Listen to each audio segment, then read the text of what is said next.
আচ্ছা, তোমাদের মেয়েদের এত জলে কেন? মেয়েদের জলে মানে? এই যে বিয়েতে গেছি, তোমরা একজন আরেকজনের শাড়ি গয়না দেখে জ্বলতেছো। তোমাদের মনে হয় জলে না? তোমরাও তো একজন আরেকজনের প্রতীক্ষা জল।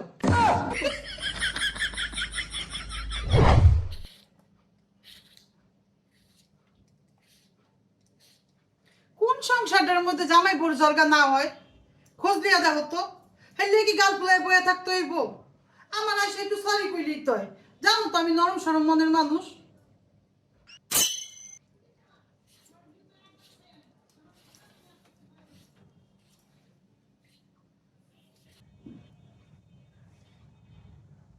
আচ্ছা, যাই হোক, সরি। কিসের সরি? এরকম কাম করমি কি লিগা যে বারবার সরি কইতে হইব? এই জলগা না করলে কি হয়? খালি জলগা করবা আর খালি সরি বলবা। ঘরেরও রমণী যেন কাল নাগিনী।